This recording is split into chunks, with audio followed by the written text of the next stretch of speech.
Este programa es financiado con recursos del Fondo para el Desarrollo de la Televisión de la Autoridad Nacional de Televisión. Muy buenas, amables televidentes. Estamos aquí en nuestro programa Conversan 2, un programa que se realiza con el apoyo de la Autoridad Nacional de Televisión, la investigación del Centro Virtual Isaac de la Escuela de Literatura de la Facultad de Humanidades de la Universidad del Valle.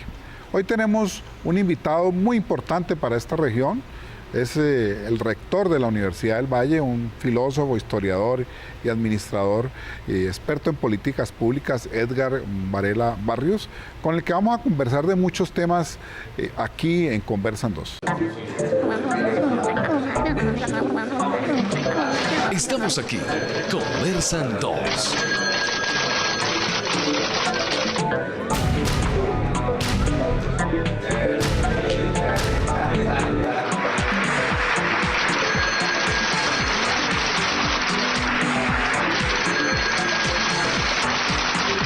Conversan 2. Bueno, aquí en Conversan 2 con Edgar Varela Barrios, el rector de la universidad, queremos hablar un poco de tu trabajo y de tu trayectoria intelectual. En principio, para contar a nuestros televidentes, ¿cómo sintetizas tú como los aspectos más importantes de tu trayectoria intelectual? Bueno, yo realmente lo que he hecho, si me miro retrospectivamente hacia atrás, 25 o 30 años, es teniendo una formación en filosofía con un énfasis muy fuerte en filosofía política, publicar muchas investigaciones y trabajos en historia, en teoría organizacional, en management, cuyo eje principal es el asunto del poder, el poder político, el poder organizacional, no solamente desde una perspectiva teórica, Darío, sino también haciendo muchos estudios de caso y análisis sectoriales. Yo he combinado libros de investigación teórica muy académicos y abstractos, con bastantes trabajos de campo, muchos más de los que la gente cree. He hecho por ahí 25 trabajos de campo con empresas de servicios públicos, con análisis sectorial, con planes de desarrollo. He hecho monografías sobre empresas privadas, sectores, y también he trabajado enfoques historiográficos en relación con asuntos de política pública y de gestión de organizaciones. Pero vamos a un caso que creo que fue el objeto de tu tesis doctoral en la Universidad de Montreal, que es las empresas municipales de Cali. ¿Qué arrojó un estudio como ese que fue tu tesis de doctorado en Canadá? Bueno, realmente mi tesis no solo fue el caso en Cali, sino comparar en Cali con EPM. Con EPM. Hice dos libros después, un libro sobre en Cali y otro sobre EPM, porque además quise comparar dos empresas muy parecidas hace 40 años, 45 años, y que después tuvieron desenvolvimientos muy diferentes. EPM muy exitosa. Hoy en día es una empresa que factura, Darío, 12.5 billones de pesos al año. Se ha vuelto una multilatina, es decir, una multinacional estatal latinoamericana, mientras en Cali ha tenido una crisis severa. Para compararte, la facturación es escasamente 1.9 billones de pesos, es decir, EPM es largamente 5 veces el tamaño de en Cali. Y tienen desempeños muy diferentes, y quise en mi investigación explicar por qué una fue exitosa y por qué la otra ha tenido tantos tropiezos. Y para resumirte, considero que EPM tuvo una gobernabilidad corporativa muy fuerte desde que se fundó, estuvo muy blindada de la interferencia clientelar, de su captura por grupos de interés de distinto tipo, mientras el caso de Encali, que empezó parecido, siendo una empresa muy profesional, muy ajena a la política, al control sindical, termina siendo una empresa cooptada por grupos de interés. De eso no ha salido incluso en el día de hoy, por eso fue intervenida por el gobierno nacional durante más de 12 años, y al ser devuelta de nuevo a la administración municipal, no se han corregido muchísimas de sus patologías, y ha sobrevivido porque en cierta manera tiene un monopolio, sobre todo en el tema del agua y parcialmente en el tema del suministro de la energía a los usuarios domiciliares, pero tiene severas amenazas, y si no se hace una corrección estructural, que espero la haga el próximo alcalde y la gerente que acaba de designar en el día de hoy, esa empresa tiene probablemente sus días contados.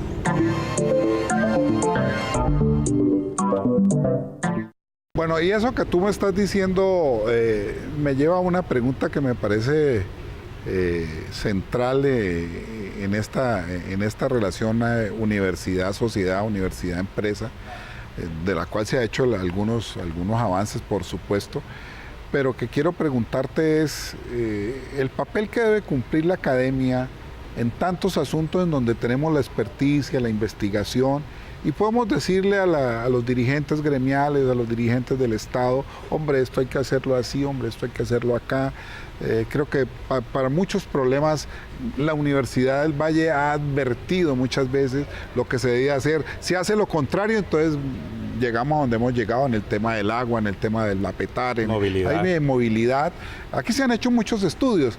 La pregunta viene es decir, ¿qué hay que hacer para cambiar esa ecuación de relación y diálogo con las élites empresariales, con las élites políticas, con las élites gremiales, que son tan importantes para tomar decisiones que finalmente le benefician a toda la sociedad? Bueno, yo creo que la universidad tiene que cambiar radicalmente su papel en investigación y la sociedad también tiene que reconocer ese cambio y articularse con él.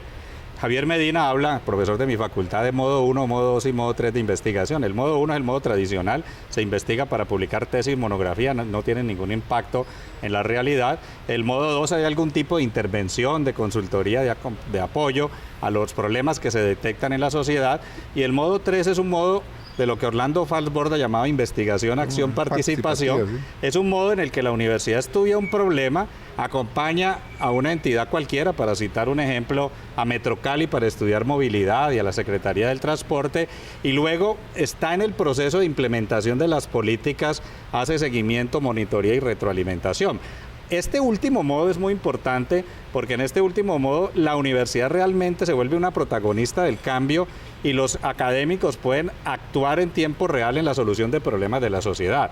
Yo considero que la universidad no puede seguir simplemente haciendo retratos de los problemas que existen y ganando summa cum laude en las tesis donde se hacen los retratos, ni tampoco dando consejos, sino haciendo un acompañamiento mucho más integral. Y ese no es un invento mío, Darío.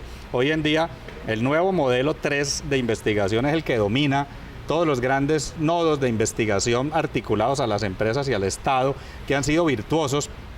Tú conoces Brasil, en ciudades como Campinas, Sao Paulo, Río de Janeiro, en Europa, en Barcelona, en Bilbao, en Turín, en Italia, Monterrey en México. Las regiones se han transformado de la mano de las universidades que han acompañado el proceso. Yo creo que eso es lo que hay que hacer desde la Universidad del Valle y desde las demás universidades de la región, con las élites políticas, empresariales y con la sociedad civil, para que el desarrollo de una región como el Valle del Cauca y el suroccidente colombiano tenga un acompañamiento.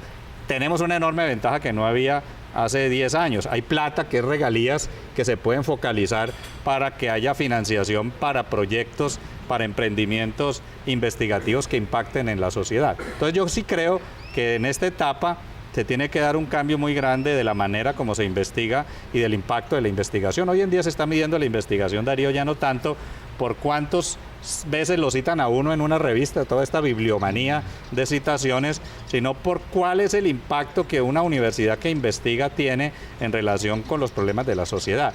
Todavía no hay muchos indicadores en este sentido, Darío, pero se están construyendo. Ya hay una batería previa en algunas de estas experiencias que creo que vale la pena transferir y utilizar en Univalle. Sí, es demasiado importante poder caminar a ese modo 3. Y hay una cosa que yo creo que va a cambiar, y tú que eres un hombre experto en política y que has pensado mucho el tema político como investigador, has escrito mucho sobre eso, pues es un tema obligado, es que hablemos las posibilidades y los cambios que va a implicar el cese de conflicto armado en Colombia, la firma de la paz en La Habana y el inicio de esa era que se ha llamado posconflicto. Bueno, yo creo que todavía falta una definición muy importante, y es que se firme el acuerdo, que yo estoy convencido que se va a firmar, que se ratifique mediante el plebiscito, que además, aclaro, no es una obligación constitucional. El presidente Uribe no hizo un plebiscito para firmar los acuerdos de Ralito con los paramilitares, vale la pena recordar ello, sino una decisión política del presidente Santos para darle legitimidad al proceso. Pero yo creo que el país se enfrenta en una disyuntiva. No se trata simplemente de que un grupo de miles de guerrilleros entreguen las armas y se desmovilicen, sino de que esta paz debe permitir luego el acuerdo con el ELN, el sofocamiento de las bandas criminales que llamamos BACRIM, y cambiar la sociedad colombiana a un estadio donde realmente los conflictos bélicos ya no ocupen y la violencia no ocupen la atención, la agenda y los recursos del país. Y eso nos permitirá definir, no con las FARC, sino entre los colombianos, después de la firma del acuerdo, cuál es el norte que el país quiere para construir caminos de mayor equidad, de reconciliación y de desarrollo rural. No estoy hablando de una constituyente hecha con las FARC, estoy hablando de un rediseño institucional hecho por el país después de la firma de los acuerdos en que las FARC como otro actor importante debe jugar, pero no bilateralmente entre las FARC y el Estado, que permitan dar un diseño institucional mejor en temas muy importantes. Te voy a dar un ejemplo. Los municipios le van a dar tareas para el posconflicto, pero no tienen recursos. Son muy débiles institucionalmente. No es posible que los municipios manejen la ley de víctimas, la restitución de tierras, las políticas de posconflicto con el actual esquema institucional. Las gobernaciones también tienen una gran debilidad. Yo me imagino que si no hay una reforma constitucional que fortalezca el papel de gobernaciones y alcaldías, que les dé más recursos, que articule mejor el nivel central del Estado, entidades como el Departamento Nacional de Planeación, el Departamento de Prosperidad Social, debe ser más clara la interacción. O sea, sin un mejor diseño institucional, sin una redefinición de los recursos, no creo que el llamado posconflicto se logre, usufructuar en la totalidad. No basta simplemente con que las FARC depongan las armas y se firme un acuerdo, sino que el país debe buscar la construcción de un valor de equidad superior, un valor de igualdad regional diferente y una mejor gobernanza institucional. Yo creo que esos tres grandes valores son muy importantes para lo que llamamos en Colombia posconflicto. Bueno, vamos a hacer una pausa y ya regresamos aquí a esta interesante conversación con el rector de la Universidad del Valle, Edgar Varela Barrios.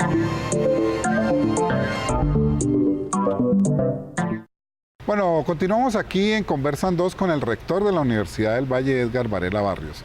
Estamos hablando mucho de todos estos asuntos tan importantes para este país y para esta región, el posconflicto.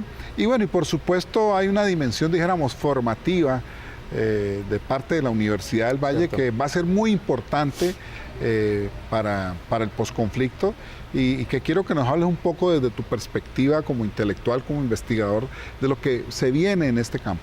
Bueno, yo creo que lo primero es hacer que en la universidad haya más debate público sobre el proceso de paz y lo que implica la firma de los acuerdos de La Habana. Yo resiento que haya sido más fuerte y mejor el debate en la Libre, en la Universidad Libre, en la Universidad Santiago de Cali, en la Universidad Javeriana, en la Universidad ICESI incluso, que el que ha habido en Univalle. En Univalle ha habido alguna actividad, sobre todo desde el área del Instituto de Educación y Pedagogía, y algunas otras personas han tenido iniciativas, pero realmente no es justo que haya tan poco debate en Univalle sobre el tema del proceso de paz. Me parece fundamental que hagamos una programación el próximo semestre orientada desde el Consejo Académico, desde la Rectoría, desde las facultades, una agenda para discutir estos temas, invitados nacionales, invitados internacionales, incluso invitados de la propia mesa de La Habana, de las partes que están en el proceso, que haya también reactivada la Cátedra de la Paz o por la Paz, que ha sido aprobada por la universidad y que ha sido de carácter intermitente. Y por supuesto también en los temas de formación, Darío, necesitamos para el posconflicto o el posacuerdo diseñar programas para la reinserción, programas de formación, digo yo, que conduzcan a título, que se articulen mejor con necesidades de las diferentes regiones, al menos en el área de influencia del suroccidente colombiano, sobre todo en el Valle del Cauca y en el Cauca. Creo que ese es un tema que atañe muchísimo al programa de regionalización, a las sedes regionales y también por supuesto a Cali, porque Cali es el lugar donde más desplazados llegan. Todo el tema de atención de desplazados y de víctimas es un tema de agenda que incluso yo quisiera, Darío, que tuviera mucha más visibilidad en términos de proyecto de investigación. No sé si tú te acuerdas que hemos hecho varias veces convocatorias, por ejemplo, cuando se dio la Ley 30, sí, para hablar de proyectos universitarios sobre educación. Yo creo que es muy buena idea poder abrir una convocatoria para el próximo semestre, primero del año 2016, donde haya proyectos de pequeña y mediana envergadura, donde las unidades académicas se propongan pensar el posconflicto, pensar lo que significa el posacuerdo y hacer trabajos de investigación en esa dirección, en todos los campos que tienen que ver con esta temática. Bueno, y esto lleva a un tema que yo sé que tú conoces muy bien, lo has pensado por todos los lados, desde el filosófico hasta el más pragmático, que es el tema de la democracia. La democracia en nuestras sociedades y el de la democracia en las universidades, los temas de participación, los estudiantes, por ejemplo, continuamente están reivindicando eso. Y sí me gustaría conocer de viva voz la reflexión tuya sobre este punto.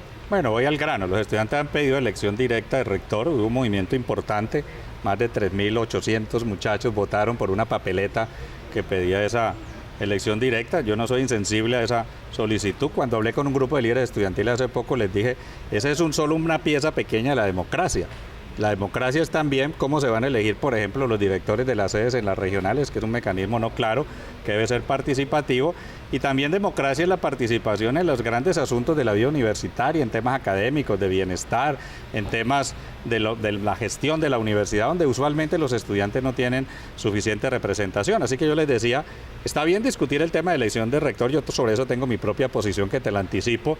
Yo creo que se pueden mejorar los mecanismos de participación sin llegar ni al cogobierno ni a la elección directa del rector mediante mecanismos tales cuales ocurren en otros países. Les ofrecí a los muchachos que miráramos experiencias que tú conoces. En Brasil se elige a los rectores, en la Argentina también, en Bolivia, en Perú, pero ha sido muy disímil. Hay experiencias positivas y negativas, y yo creo que modelar un esquema que amplíe lo que actualmente existe en la universidad debe hacerse con mucho juicio, pero por supuesto yo estoy abierto al debate de hacer la participación democrática mucho más fuerte de lo que en la universidad es, generando más canales institucionales, pero creo que no hay que confundir la universidad con la sociedad.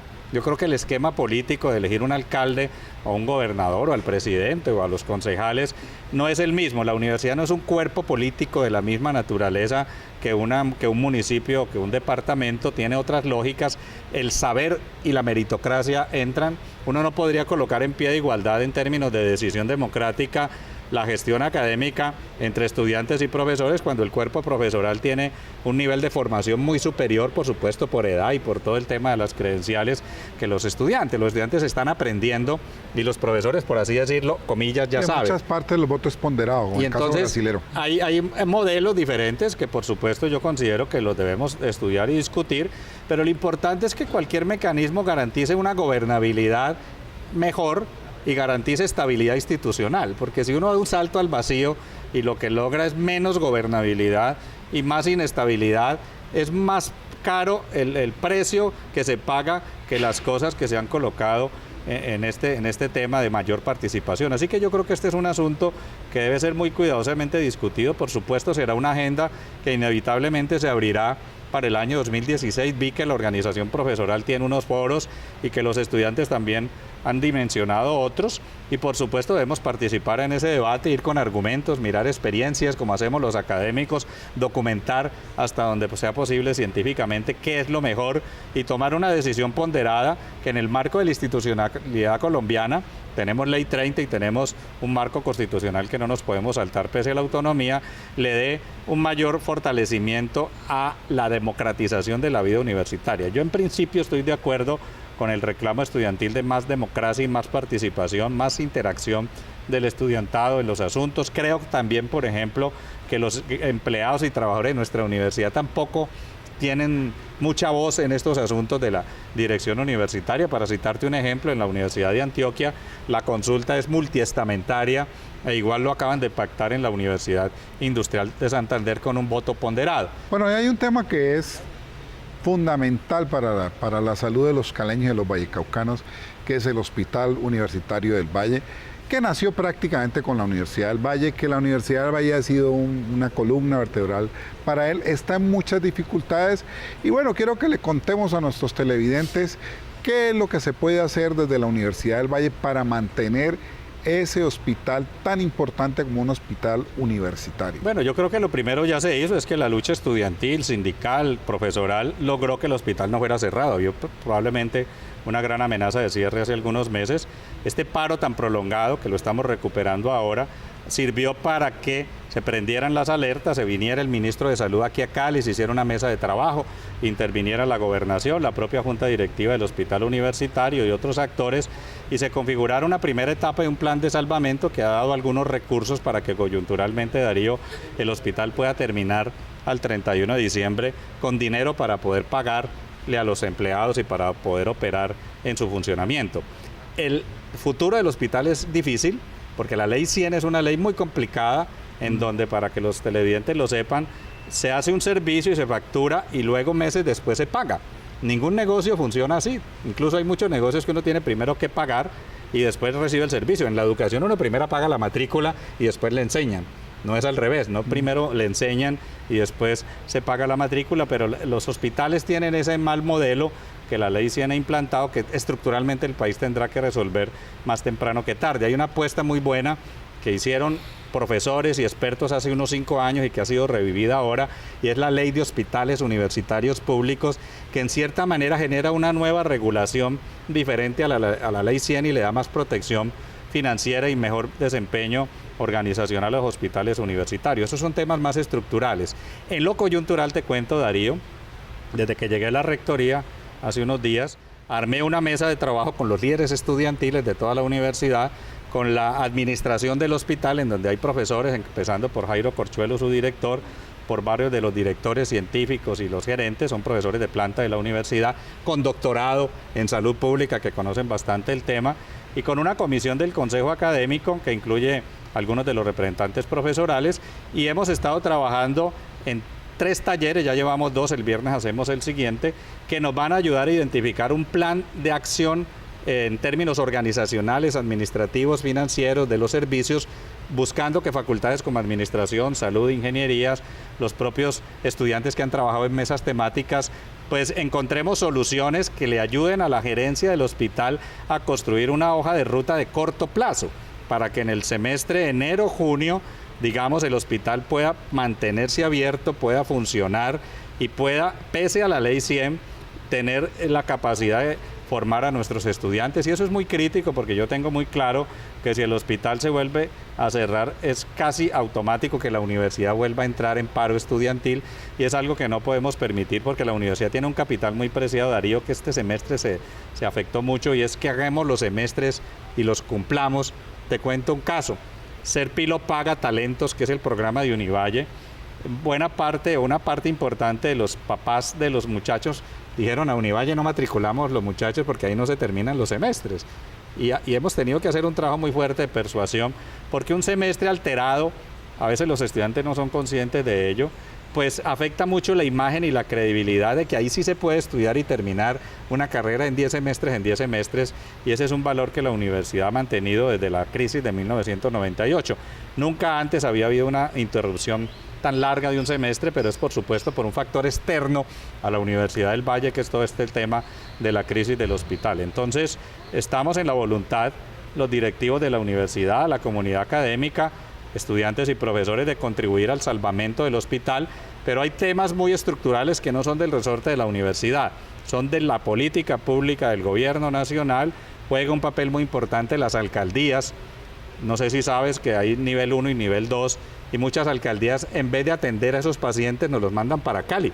Me contaba el director que aquí llegan pacientes desde Nariño hasta Pereira. Sí. Es el gran hospital de atención de cisbenizados del suroccidente colombiano, y eso no lo resiste nadie. Entonces se requiere que los pacientes de primero y segundo nivel los atiendan las municipalidades, que el hospital recupera plenamente el papel de ser un hospital de alta complejidad del nivel 3 y 4, se fortalezca mucho la investigación y la formación, que es lo que le da el carácter de hospital universitario. De lo que yo he visto, Darío, en estas mesas hay bastante claridad ya de cuáles son las acciones que habría que emprender, y falta como articularlas en un mapa integral, y es una tarea que los profesores expertos en estos temas, particularmente de mi facultad de administración y de salud, están trabajando en ello. Bueno, da mucha satisfacción escuchar al rector de la Universidad del Valle, Edgar Varela. Por supuesto, habrá muchas otras oportunidades para conversar. Te agradezco mucho. Muchas gracias, y a ustedes, Darío, amables televidentes, nos vemos en una próxima oportunidad aquí en Conversan 2. Estamos aquí, Conversan 2.